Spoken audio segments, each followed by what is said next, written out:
Good morning all, CamelbackTrading.org coming to you this Monday morning, December 28th. We're looking at the SPY ETF's market profile here on Window Trader. And first and foremost, hope everybody had a very nice Christmas.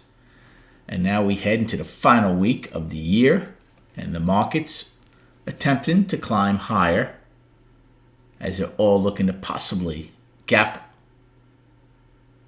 open today, some of them to new all-time highs. Here's the Russell. So the Russell, one time framing up for 3 days, hit a new high on Thursday's shortened session, backed off, and now here we are exploding $1.50 above the previous all-time high from Thursday.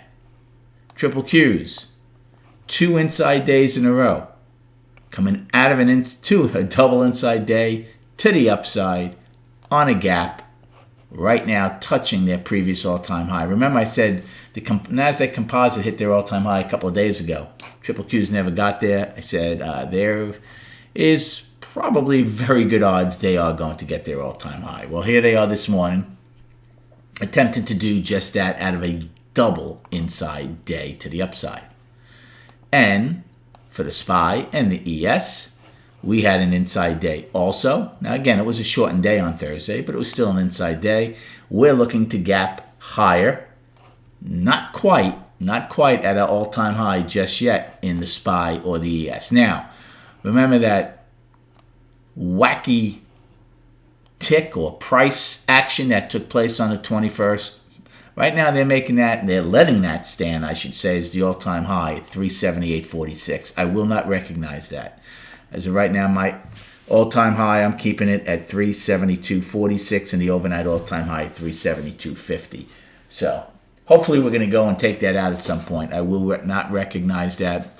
I'm shocked that they are. I could see if the ES traded, even though it would have still been a wacky print at the same price, it never did, since the SPY is basically mirroring the S&P. I will not count that. Okay, let's go over destinations and a game plan for this morning. So right now we're looking at a gap. Again, it's 75 minutes prior to the opening, but we're looking at a gap of about 150 ticks right now.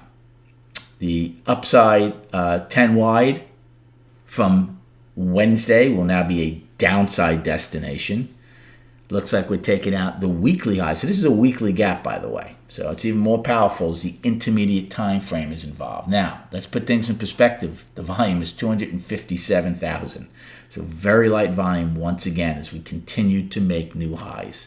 So I'm still going to use 371.15 as a daily high, since even though we're above it right now, we still have some time. Now, the SPY had 10 wide at 371.72 from December 17th, right here.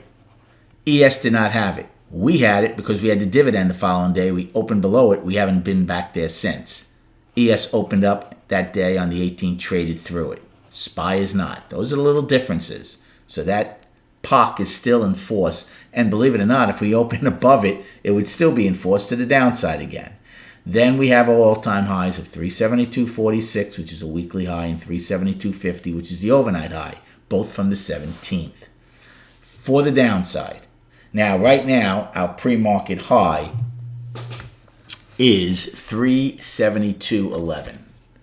Now, for the downside, if we end up gapping above 371.72, well, then that 10 wide will then become a downside destination. Okay? Then we would have 369.06, which was 10 wide from the 23rd, which would also now become a downside destination. Then we have an overnight low. Then we have Thursday's high of 369.03. Then the overnight low of 368.71. So there are a lot of destinations right around each other around that 369 level if we were to pull back. And then until we get more market-generated information, we don't have anything until Thursday's low of 367. Actually, you know what? This is a price spike. when G took out C's high. So 368.72 I would use as a price spike. That's C's high. And then 367.45, which is the 24th low. So game plan for this morning. Again, people will be screaming, gap rules apply, all that. Well, again, everything has to be put into context. We will have gap rules. We'll also have balance rules. Don't forget, this is an 18-day balance. 372.46 is the top of it. So our pre-market high is 372.11. So the higher we go, number one, the less likely I will take a call play right off the bat, because I don't want to take a call play and then have an inventory adjustment occur. And number two, the closer we get to a balance high, again, they may not want to set their algos to take it out right away. So at this level right now with a gap of $1.50, not looking to take a call play. If we are to back off and have the gap less than $1, I would look to take a call play then. I'd buy the 369 calls against Thursday's high. I'll be playing this this Thursday's expiration, the 31st. So that would be a call play.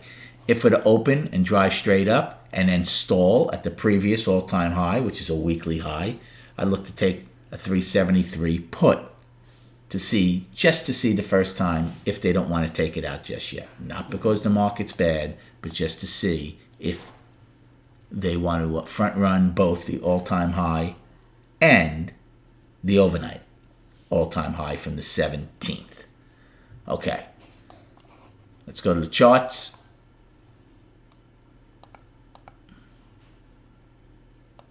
Here's your monthly, 1 week to go in the month. Again, I have not changed the monthly bad tick yet. Right? I changed the weekly and the daily. I'll do that at the end of this week.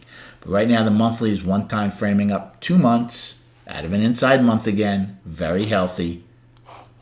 Weekly, we stopped the one time framing up last week.